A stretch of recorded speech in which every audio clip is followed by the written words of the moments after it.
Well, good to see you for our weekly check-in call here on the project. How are things going? Going pretty good, man. Feeling the momentum. Great. I think the team might be starting to get all this new stuff. Oh, interesting. That's I love hearing that. Fantastic. The obviously like we don't want to invite all 12 people to this call. It would be quite a mess. Love hearing that we're kind of getting traction outside as things progress. Obviously, like looking at the dashboards and stuff, we can kind of see things starting to happen. But curious. The team starting to get it. What does that look like? Are people getting excited? Or are they asking questions? Or are they finally not asking questions? Yeah. Questions are turning into questions about how it works is going away, and more questions about can we do this? Can we make these updates? Just like more conversations happening outside of the calls that are specific to this project, right? Right. Like, I mean, I don't want to put words in your mouth. You tell me if this is what we're seeing. Like it's kind of a pattern that we really like to see and look for in projects. But a lot of times those, like, how does this work? Like, where are things? Like, what does this, report mean? What does this metric actually measure? Can be reactive and defensive as systems are changing or something, and you spotlight data that people haven't had to answer for or see or report on previously can be a little bit scary, right? And so when you transition into like, oh, okay, so how do we do this? And can we also, right? You're getting over that hump, and people are kind of starting to think about what's going to be possible and how this will actually, um, you know, Yeah. help them deliver results and do their job easier, right? Are we at that kind of transition yet?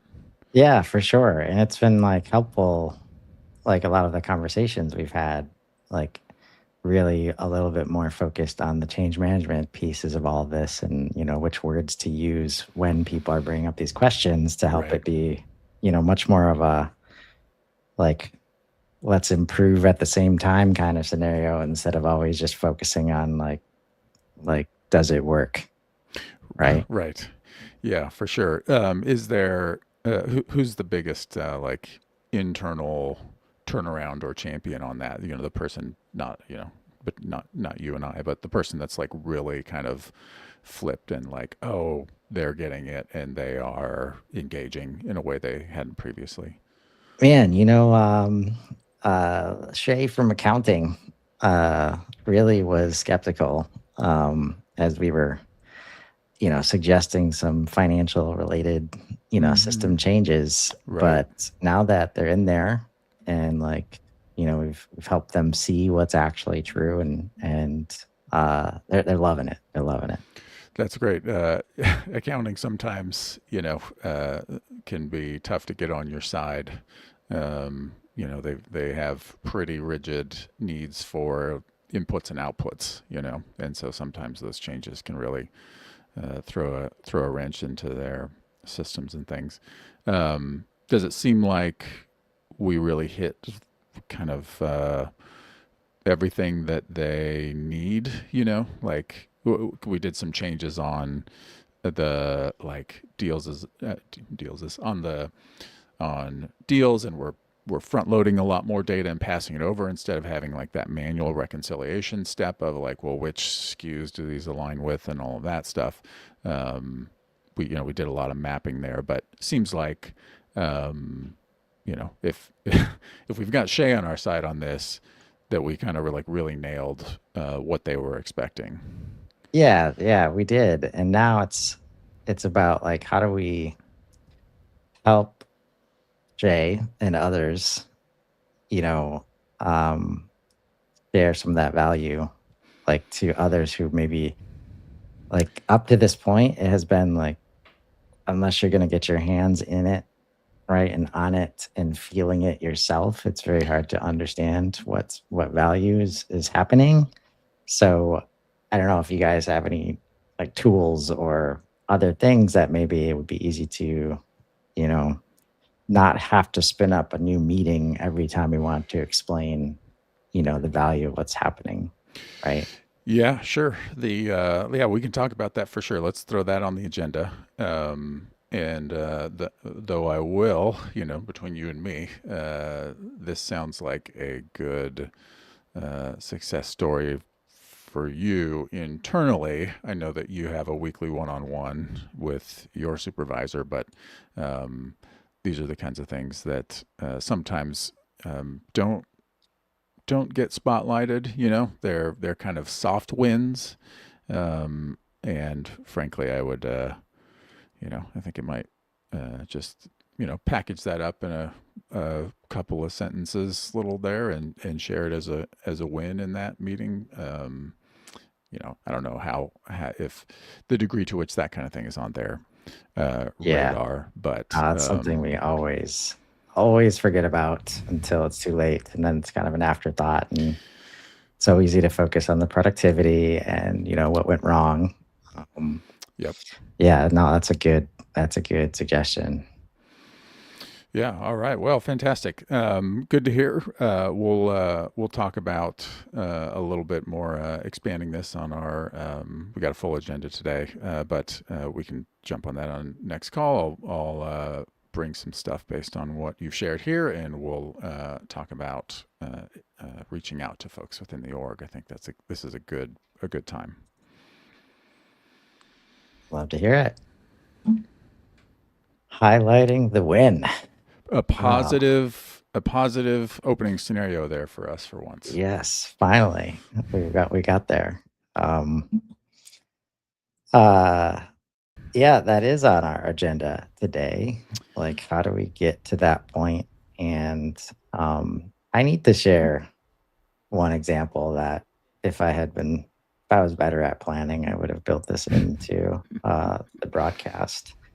Um, uh, but from the perspective of this whole journey up to this far, like a lot of the tactics that we're going to describe, if you have not thought about them prior to this stage, it's certainly not easy to all of a sudden, you know, just, oh, like, yeah, go Bolt ahead them and highlight on. the win. Yeah. Like, that's a win, right? Like, yeah, like we don't have to worry about your culture or whoever's involved in any risk that there might be for you if you choose to highlight the win in this way.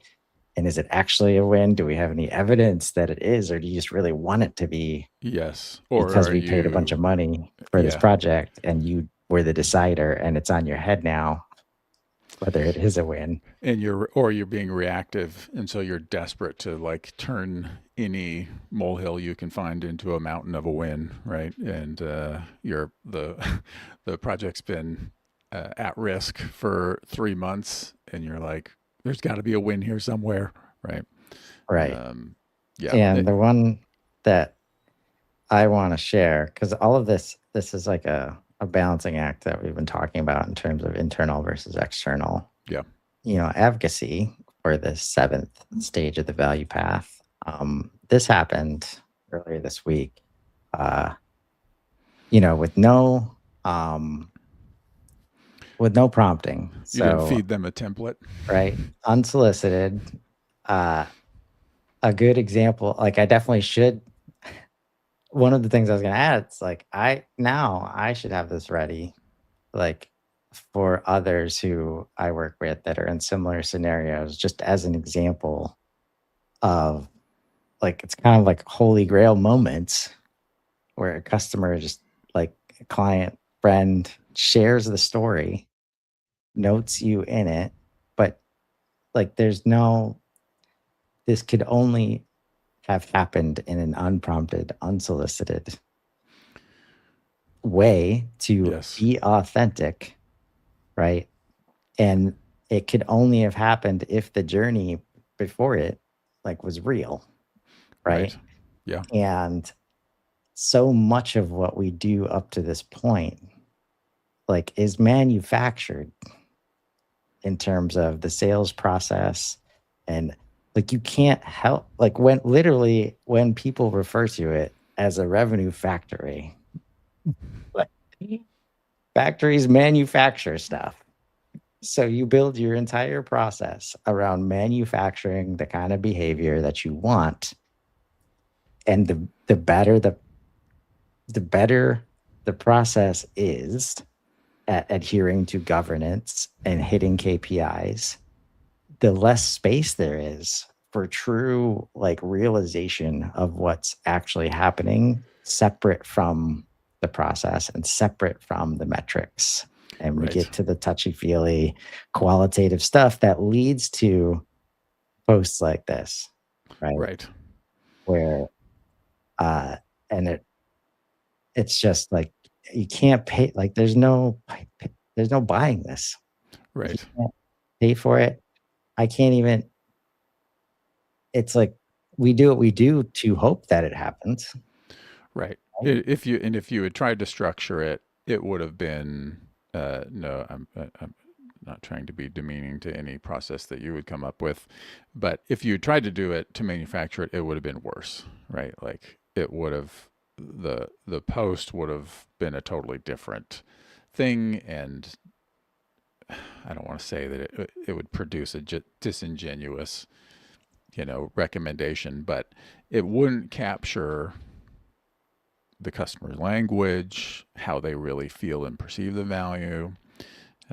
It would produce, however good you are, it would produce something that looked like or felt like a you know customer quote on your website, which is not how Right. people do this. Yeah. And this, some of the language in here, like I've been repeating like throughout the whole project of Right. this is why, because it's like this moment of, and again, this is why it's strategic to think about the value path in this way. Like if you decide to empower people versus deliver like a project, like in a scope, and we all agreed on it, sure. And did you meet the expectations? Yes.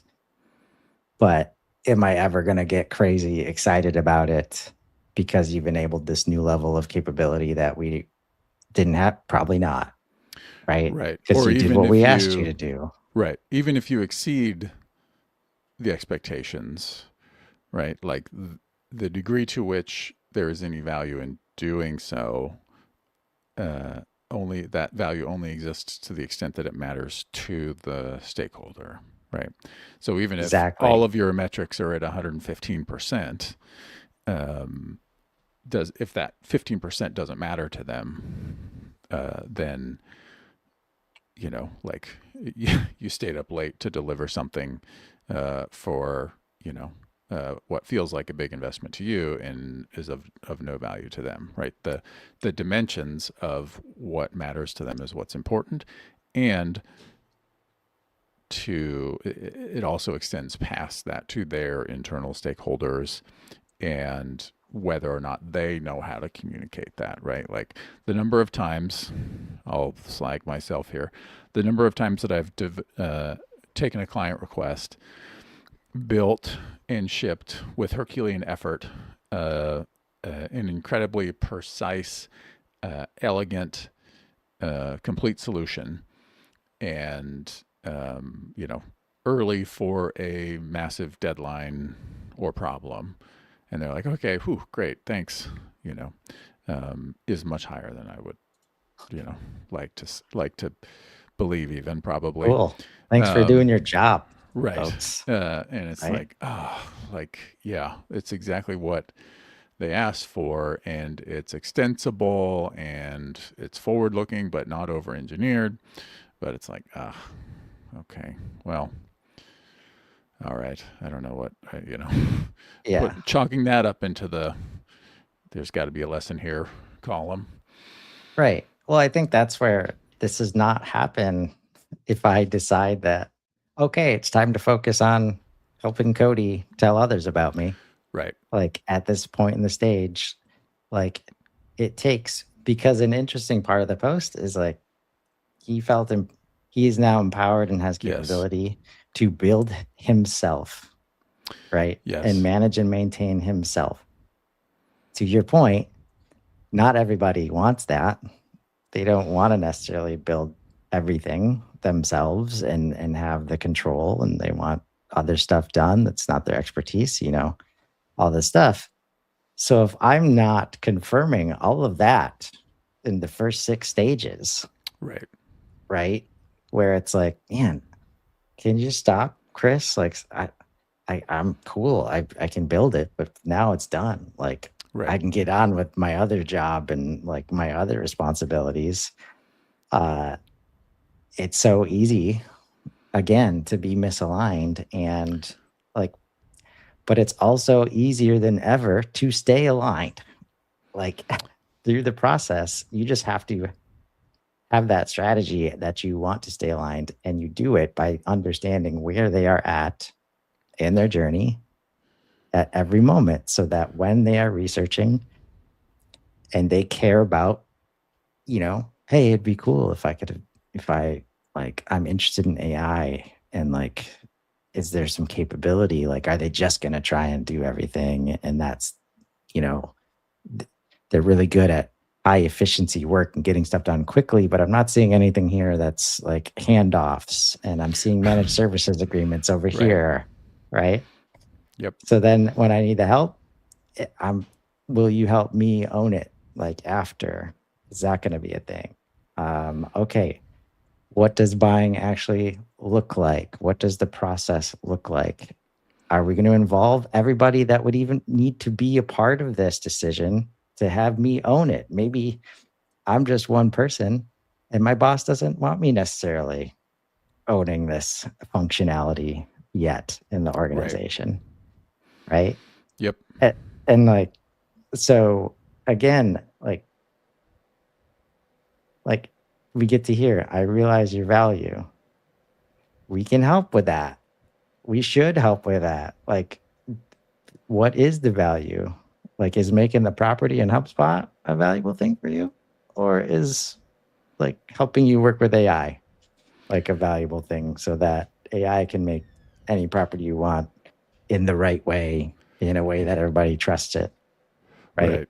And in And that now, specific example, just to like, I don't want to derail you. We got to get to advocate, and you really, I think Cody falls into champion. But the, uh, if you've nobody for most values of nobody only has one goal in any engagement or purchase, right? Like sometimes this means like I'm buying something, a service, a product, or whatever, in order to accomplish a goal, but it also like piggybacks. There's some other often unstated goal, but that you can uncover. Either eventually they will actively share it with you, or um, other ways by listening and trying to read the room. But the number of times that um, I've been on either side of an engagement with a service provider where one of the points was we're not trying to be self-sufficient, but we need to be like at an 80-20 point where if we need to make a minor change, we don't have to be like, let's get a statement of work and blah, blah, blah with the service provider. Can you just get us up to speed on the fundamentals? And then we have an expert to call in when we need help, right? And that,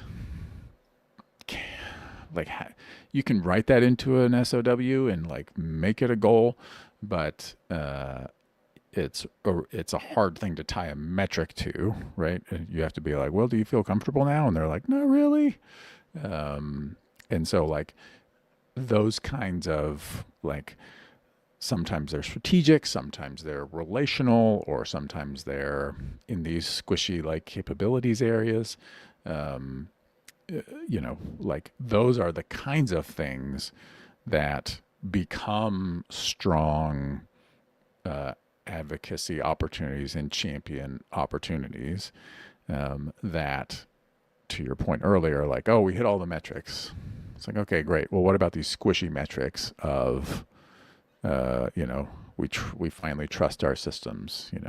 If you're a Big Four consulting, then you'll send out a survey at the beginning and the end that says like, to what degree do you trust your systems? And then it's like, oh, look, we went from, 27 to 56. What a win. But that's not how most organizations operate, right? Like identifying those. because that's not how any human operates. Identifying the totally identifying those dimensions is how you get that right into the like I'm realizing value. Like, well, yeah, in those squishy areas, it's a lot harder, right? But that's where those are the ones that have the most, because those tend to have emotional connections, have the most leverage and opportunity internally and externally in advocate and champion, right? Right. Yeah. And like, I'm gonna bring this up as it Yes. might help guide the conversation a little bit. But to especially, maybe this is just for the transformational like delivery service right now, which I would argue, like, no matter what business you're in, like AI is there to possibly require transformational services in association with whatever you've delivered ever, right? Because it's not under anybody's control. Usually, it's a system that can't be set up for perfect control. Usually, everybody's experiencing it inside and outside of their business life, work life, personal life. Right? It is transforming civilization, basically. Right?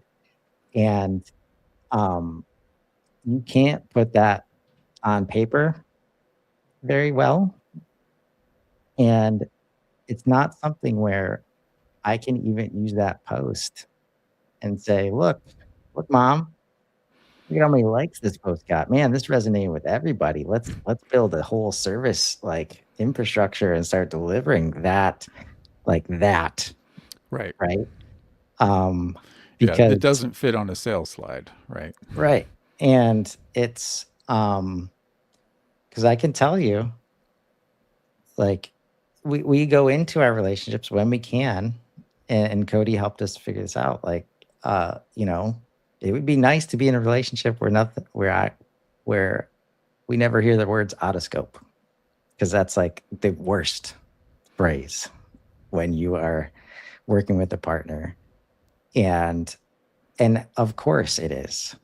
Like when you are in a trusting relationship, like business priorities change, people change, like the need to change priorities and change the scope, therefore, like changes, especially in this world that we're in right now. Mm-hmm. And there's nothing worse than feeling like you're resigned to the path that no longer makes sense because that's what we were contracted to do. And any changes to it are going to cost money no matter what. Right. That is Yep. absolutely the worst place to be in. And, but, and so at the same time, you don't know, you don't know what's going to happen in the next 6 months. And that outcome that Cody was sharing was not in any scope document. You know, this is where I still have trouble defining the value, like in this case, and helping others explain it to other people.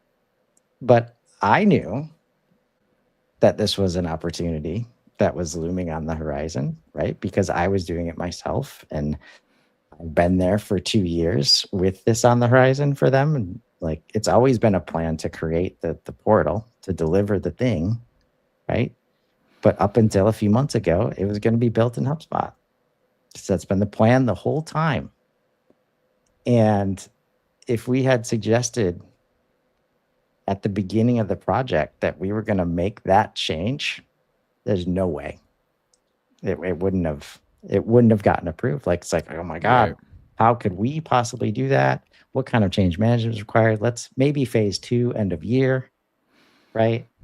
And so all of this stuff, I think, again, like the approach to the entire value path makes this part sometimes possible when it's not possible before, but also easier. Um, it makes it easier to facilitate, because you're already using language like up to this point where, yeah, Right. if this works, uh, you're going to advocate. Like, if it doesn't work, we're going to advocate in a different way about what we learned and like Right. all these other things. Like, value was created in some way, shape, or form. That's why we're working together. That's why we made it this far. That's why you realized the value before. You had to do that to get to this stage. We didn't try to skip it, right? And so I need you to stop me here because I'm just gonna keep rambling. Yeah. But No, totally. The like the thing that I was thinking when you said that when is like there's so much that is happening right now that nobody put in their 2025 budget in November of or hopefully October of 2024. And so think about the same thing, right, for 2026. yeah, Or as we're in October when we're building our 2027 plans. Um, so the I mean I the we can talk a little bit about or maybe just when we before we transition into the kinds of things to opportunities to look for tactics and strategies to re-emphasize that this advocacy like we saw there in the LinkedIn post, which again I think like is such a great example that it spans advocacy to or would start with advocacy and spans into champion, which we haven't talked about yet. But advocacy starts internally, and it starts between the in our little skits here. It starts internally between the two people on the call. Hopefully, when if it's going well, but then it branches out from on the customer side to all of the other stakeholders who are not present, right? And having empathy for the implementer or buyer, customer, client, whatever you call it, and that they also, like you have some dimension between you and that person that, or your company and that company that is being held up as an objective measure of success, but there are other important dimensions. That same dynamic is happening internally for advocacy, where that person needs to like communicate things like the state of the project and if it's going well, why, or if it's going poorly, why, and what they're going to do to fix it, and that this was a good idea, and that everyone who was excited 6 months ago should at least not be actively fighting against the project now, or that this was still a good purchase if it was a single purchase or a past implementation, or that we need to turn our initial excitement that this would solve all of our problems into the energy that we need to put into it to actually have to get there. Like we bought a tool and now everyone was excited about the tool and it's sitting in the garage instead of being used to make a repair. We need to actually use the CRM, or we need to actually take the training. We need to actually practice the skills, all of that kind of thing. Um, and that advocacy can be, to get kudos, to get promotion, so that the person who the budget rolls up to agrees, like, yes, this was good, and it can be, these internal PR campaigns to like, yeah, keep the project going, make sure that the reps log into the CRM, all of that stuff. So the my list of, I don't know if they're not their plays maybe, I don't know, my list of like how to look for these opportunities with customers includes four main things: spotlight the win, which we talked about a little bit, show them how far they've come, frame the picture, and help them listen. And maybe we can start with the last one because that's an example of what we did at the skit on the top, where Chris said, the team is really starting to get it.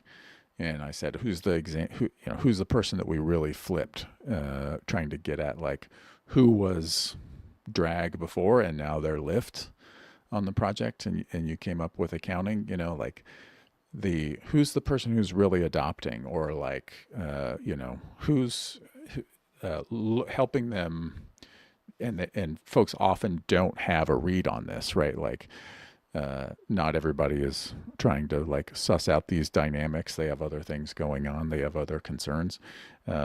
But Well, it's equipping easy to them to like, listen. right. Go ahead. It's easy to get like, oh, it's less noisy now, Right. Yeah, like, which exactly. isn't always a great indicator. It isn't. And Right. and so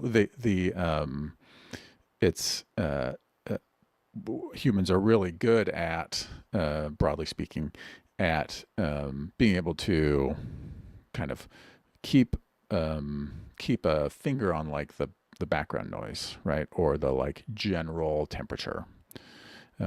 But not everybody um, is able to, or prioritizes like, I need to keep track of the dynamics on this project and all the 12 people involved, so that I can kind of make sure that we're all staying aligned, not in a like we're aligned sense, but in a like who's going off the rails right here, or who's out there in their water cooler meetings undermining this. Um, just being able to give them patterns to listen for, and put into a framework is actually like doing somebody a huge service, right? It's a uh, if you were just an analogy that I use is like, if you just say to somebody like, oh, count all the plants you see in a day, it's like, oh my gosh, like that's way too much effort. But if you just say like, hey, how many trees are in the parking lot, that's a knowable number that you can eyeball. Probably 10, right? Or you can count, oh, there's 12, right? Like giving them a framework and confining the scope of like things to listen for, right? Like, oh, is there anybody who's like really excited about this aspect thing that we've been working on? No, nobody's really. It's not that, right? And they will, um, if the answer is yes, they'll name them and you can figure out why and what. And if the answer is no, then you're like, okay, well, this thing that I thought was important, that we were like really focused a lot of our time on, was not a major winner. So, going to make note of that. But that's often enough framing and prompting for somebody to recognize, oh, no, it isn't that. You know what I am hearing talked about? Like, this last week, 4 people have mentioned X, right, as being really great.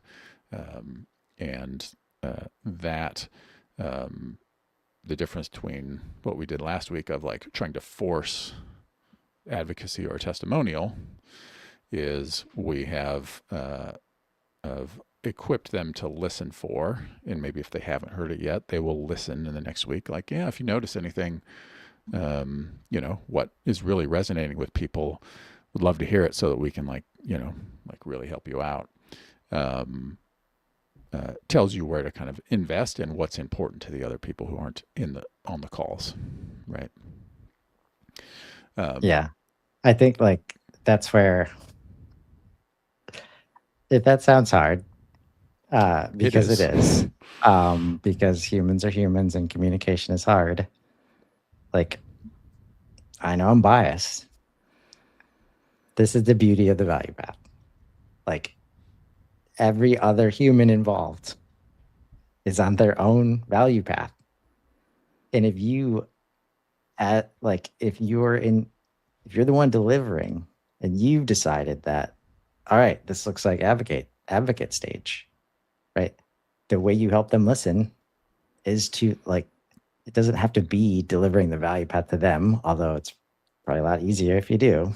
Uh, it's the same principles, right? Like, that you can start to help them listen for.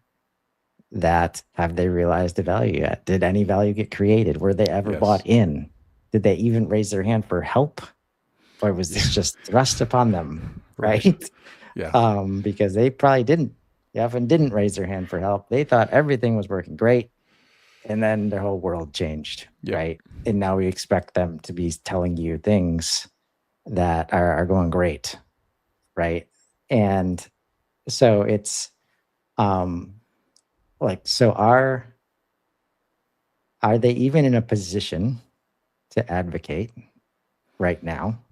Right? Is what I'm getting out of that conversation that you were trying to suss Mm-hmm. out. And then if we are, helping us understand what exactly to push on or dig into more in terms of advocacy, right? Because that's where, like, if there's nothing to listen to right now, like, no news is often not good news. And if you think that's the moment, it's like, all right, well, uh, oh man, this goes wrong in so many ways. But let's hear Yeah, for about the sure. other three. Yeah, I mean, if there's, and I think I'm glancing back my list. I don't think I said do the praising, but which is a little bit of what we also did there. But in the scenario where like they can't, there isn't enough data, um, even qualitative, to kind of suss out in helping them listen. You do want to help try to equip them to listen, right? If there isn't, the next one to go for is spotlight the win, which is like you in particularly in the scenarios we've been relating here where they are it's a long high lift relationship implementation. um, you've got to be doing the work on your end of showcasing like here's what we have accomplished, here's something that we have reached, right? And not trying to turn a molehill into a mountain, but hopefully you have or are acting as a second set of eyes for them on here's what's going well, right? And being able to yourself present a mini case study to them, right? In a so that they don't have to do the mental work while they are trying to wrangle everybody and figure out who's belly aching about having to quit using their spreadsheets and have to start using a system. Um, just come in with a little mini case study of your own framed in their objectives, usually those squishy ones that we've talked about, over the course of their engagement, and just say like, oh, hey, I intimated at the top of our call. Yeah, the dashboards are starting to show like people picking up and using the system, and here are our outcomes, blah, blah, blah. Don't write a 2,000 word email, but give them a little microscript that can be repeated when somebody asks about, oh, how are we doing on that project, or in their one-on-one or whatever. Just frame it out and say, if the customer really wants a 2,000 word email, have at it. But if you can equip them with our goal was to hit X adoption by date, and not only did we do that, but also you know this and that rep went from some percentage of target to that percentage plus more, or compliance or whatever. Like that's a process driven win. But finding those wins and just equipping them so that it's not like, well, we built a dashboard, they'll see it in there if and they can call it up and then they'll all make sense of it. Like, no, do the work of figuring out what those things are, and then just give it to them in a punchy way that's easy for them to restate, right? Yeah. And it doesn't have to be a huge win, but it should be one that aligns with their hardest, squishiest values, and hopefully it's one that is highlights that it's a stepping stone to the bigger objectives. But don't make them do the work of noticing that themselves, right? Right. Yeah. It's hard when you're in it. Um, and advocacy for ourselves is like, you know, such a squishy subject in itself, right? Yeah. And that's where like literally every organization is different. Um, and again, this is another beautiful use case for AI. As long as you're a part of that process, Yes. if you ask it to highlight the win, it will always highlight a win. Double check the win. Like, Yes. make sure it's actually a win.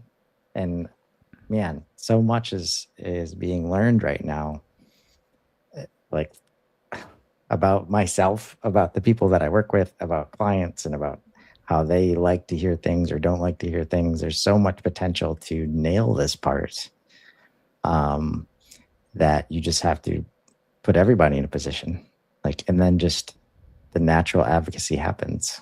Um, uh, is that all buckets? Do we have any? The show the we're gonna just have to cram them in here at the end. Show them how far they've come, which is sort of like spotlighting the win, but it's specifically about telling the story of their progress. You know, like um, uh, saying we started with X, and look at here are the things that we've done. And again, this is like a microscript. This is something that you can pay attention to and notice for them and equip them to share internally, right? And it can be about their participation in the project. It can be about, things that other people have done or accomplished. But like the distinction there is like spotlighting the win is like specifically on an outcome. Show them how far they come is talking about look at all the look at all the perils and hardships you've passed through. The do the praising is all of these are very contextual as you've said, but sometimes like the unprompted email to the person supervisor with them CC'd and just say like, hey, I want to call out that like X has been doing a killer job on this project, or like really, your LinkedIn post is a great example of this. We're in an advocacy context as the um, doing that to the customer, right, as the service provider or as the business, um, is a great way to tell those stories. And then frame the picture is, oh, hey, I know your um, you've got your one-on-one, or you've got your board meeting, or you've got whatever coming up. I put this together for you. If you want to talk about it, put it into this slide into your format, or here's some information if you're going to talk about it. No, no expectation. I just, seems like something that you might be on the agenda, so I didn't want you to have to like come up with and ask anything for it, right? This is framing the picture is kind of some of these other crossover into gamification, but is like help them understand in a clear way what is going on, what they've done, what you've done for them, etc., in terms that make sense to them in their world, so that you're kind of putting a pin or a badge on the thing, right? Like Yeah. the Spotify likes to tell you, oh, your favorite genre is some crazy thing that's like a combination of 9 different genres, and to some extent, I think it's not a genre, but it is fun and interesting, to be like, oh, you're a XYZ genre person, and be like, oh, okay, cool, yeah, like gives me a little something to grab onto and make sense of. Translate that into, like, oh, your company's usage profile or like persona or whatever fits into this category, and it means the following things. A lot of times that's just, again, framing it the same information in a different way that helps them get their arms around it and then be able to communicate that, right? Like, Yes. if you can align that also with your brand and your value, then like hat trick of equipping people for internal advocacy. But yeah, all of those we could Yep. talk about for an hour Uh, alone. oh, we certainly could. And I think so. Since you probably don't have an hour, like, you can take this conversation and these 4 buckets and the value path in general and start feeding some of this framework to AI. Have it look at the meetings, look at the transcripts, and say, what can I say in calls to start setting this tone, right? And I say that because I haven't always, like, one of the things I had to learn, it's like there's progress no matter what, right? Either progress of understanding, like even the smallest bit of progress, there it's usually available there to highlight, and you can offer that up, and like in a way that's not, hey, do you think we made progress today, Oaks? It's like, no. It's like, well, I think we made progress today. I hope Right. you guys feel the same way. And you can start. It's almost like on the sales side of things, like get them nodding, get them saying yes, right, and getting used to that. That's buy-in for whatever's happening right now or whatever's about to happen, and starting to set that culture of, yeah, we understand, what's happening, and we're getting comfortable, talking about it, or we're going to tell you why we don't think progress was made. And Right. then we're going to work with that. And like all of those buckets that you mentioned, are usually always happening or always available to us at any given time. And just understanding how to, I love the framing one. Like that's usually the fix. Like that's one of the most powerful fixes Yeah, it's a that you real can force make. multiplier. Right. Um, so excited to get to our last stage next week, with the champion stage. Probably another part one and part two. Um, uh, but until then, we hope this was helpful. We hope we've made some progress today. And until next time, everybody have a great rest of your week. Thanks, Bye Oaks. bye.